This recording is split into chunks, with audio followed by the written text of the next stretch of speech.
Matius pasal 27 ayat 1-6b. Ketika hari mulai siang, semua imam kepala dan tua-tua bangsa Yahudi berkumpul dan mengambil keputusan untuk membunuh Yesus. Mereka membelenggu dia, lalu membawanya dan menyerahkannya kepada Pilatus, wali negeri itu. Pada waktu Yudas yang menyerahkan dia, melihat bahwa Yesus telah dijatuhi hukuman mati, menyesallah ia.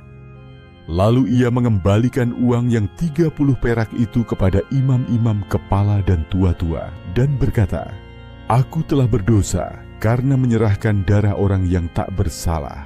Tetapi jawab mereka, "Apa urusan kami dengan itu? Itu urusanmu sendiri." Maka ia pun melemparkan uang perak itu ke dalam bait suci, lalu pergi dari situ dan menggantung diri.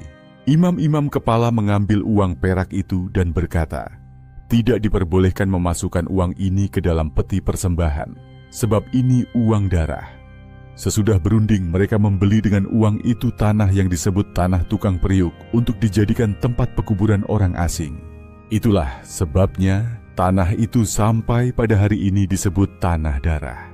Dengan demikian genaplah firman yang disampaikan oleh Nabi Yeremia. Mereka menerima 30 uang perak, yaitu harga yang ditetapkan untuk seorang menurut penilaian yang berlaku di antara orang Israel, dan mereka memberikan uang itu untuk tanah tukang periuk, seperti yang dipesankan Tuhan kepadaku. Lalu Yesus dihadapkan kepada wali negeri, dan wali negeri bertanya kepadanya, "Engkaukah raja orang Yahudi?" Jawab Yesus, "Engkau sendiri mengatakannya." Tetapi atas tuduhan yang diajukan imam-imam kepala dan tua-tua terhadap dia, ia tidak memberi jawab apapun. Maka kata Pilatus kepadanya, "Tidakkah engkau dengar betapa banyaknya tuduhan saksi-saksi ini terhadap engkau?"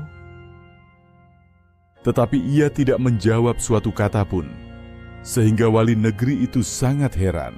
Telah menjadi kebiasaan bagi wali negeri untuk membebaskan satu orang hukuman pada tiap-tiap hari raya itu atas pilihan orang banyak.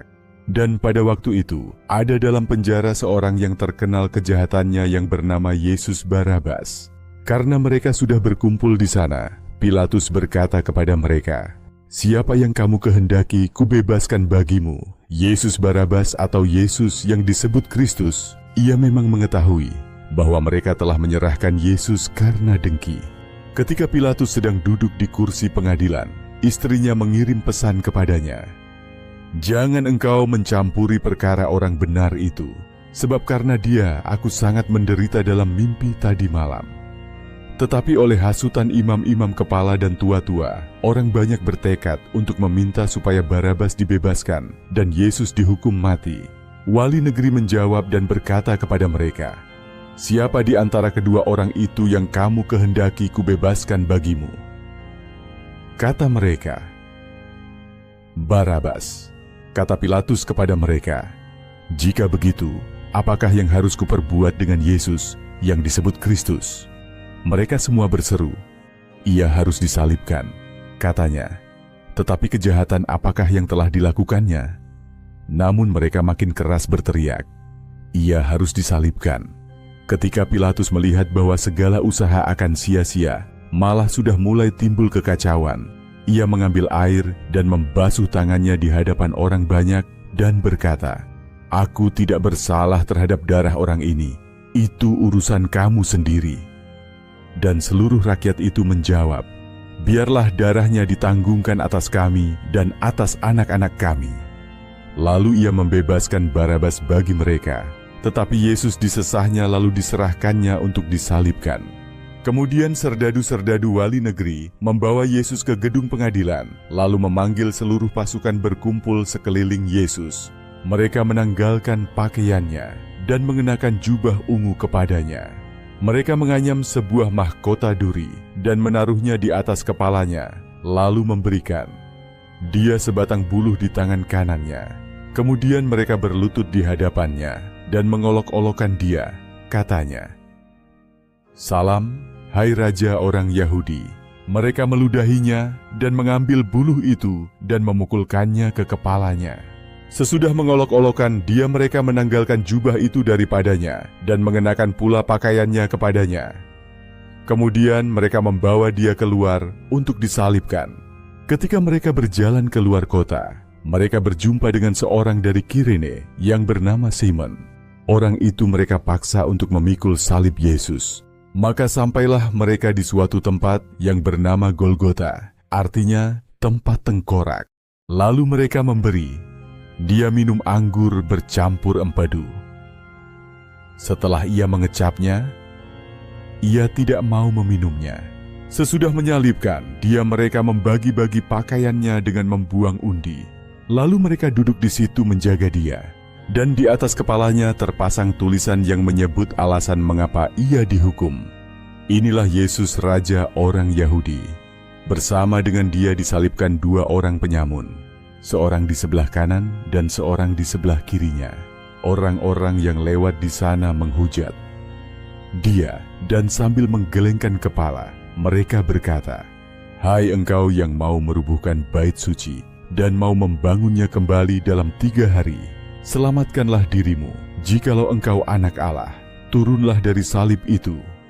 Demikian juga imam-imam kepala bersama-sama ahli-ahli Taurat dan tua-tua mengolok-olokkan dia, dan mereka berkata, "Orang lain ia selamatkan, tetapi dirinya sendiri tidak dapat ia selamatkan. Ia Raja Israel? Baiklah ia turun dari salib itu, dan kami akan percaya kepadanya." Ia menaruh harapannya pada Allah. Baiklah Allah menyelamatkan dia, jikalau Allah berkenan kepadanya. Karena ia telah berkata, "Aku adalah anak Allah." Bahkan penyamun-penyamun yang disalibkan bersama-sama dengan dia mencelanya demikian juga. Mulai dari jam 12 kegelapan meliputi seluruh daerah itu sampai jam 3. Kira-kira jam 3 berserulah Yesus dengan suara nyaring, "Eli, Eli, lama sabachthani?" Artinya, "Allahku, Allahku, mengapa engkau meninggalkan aku?" Mendengar itu, beberapa orang yang berdiri di situ berkata, "Ia memanggil Elia." Dan segeralah datang seorang dari mereka. Ia mengambil bunga karang, mencelupkannya ke dalam anggur asam, lalu mencucukkannya pada sebatang buluh dan memberi Yesus minum. Tetapi orang-orang lain berkata, "Jangan, baiklah kita lihat, apakah Elia datang untuk menyelamatkan dia." Yesus berseru pula dengan suara nyaring, lalu menyerahkan nyawanya. Dan lihatlah, tabir bait suci terbelah 2 dari atas sampai ke bawah, dan terjadilah gempa bumi, dan bukit-bukit batu terbelah, dan kuburan-kuburan terbuka, dan banyak orang kudus yang telah meninggal bangkit. Dan sesudah kebangkitan Yesus, mereka pun keluar dari kubur, lalu masuk ke kota kudus, dan menampakkan diri kepada banyak orang. Kepala pasukan dan prajurit-prajuritnya yang menjaga Yesus menjadi sangat takut ketika mereka melihat gempa bumi dan apa yang telah terjadi, lalu berkata, "Sungguh, ia ini adalah anak Allah." Dan ada di situ banyak perempuan yang melihat dari jauh, yaitu perempuan-perempuan yang mengikuti Yesus dari Galilea untuk melayani dia. Di antara mereka terdapat Maria Magdalena, dan Maria ibu Yakobus dan Yusuf, dan ibu anak-anak Zebedeus. Menjelang malam datanglah seorang kaya, orang Arimatea, yang bernama Yusuf, dan yang telah menjadi murid Yesus juga. Ia pergi menghadap Pilatus dan meminta mayat Yesus. Pilatus memerintahkan untuk menyerahkannya kepadanya. Dan Yusuf pun mengambil mayat itu, mengapaninya dengan kain lenan yang putih bersih, lalu membaringkannya di dalam kuburnya yang baru, yang digalinya di dalam bukit batu. Dan sesudah menggulingkan sebuah batu besar ke pintu kubur itu, pergilah ia. Tetapi Maria Magdalena dan Maria yang lain tinggal di situ duduk di depan kubur itu.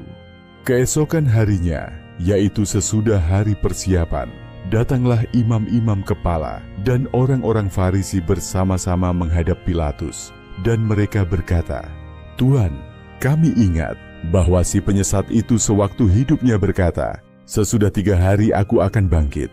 Karena itu perintahkanlah untuk menjaga kubur itu sampai hari yang ketiga. Jikalau tidak, murid-muridnya mungkin datang untuk mencuri dia, lalu mengatakan kepada rakyat, ia telah bangkit dari antara orang mati, sehingga penyesatan yang terakhir akan lebih buruk akibatnya daripada yang pertama.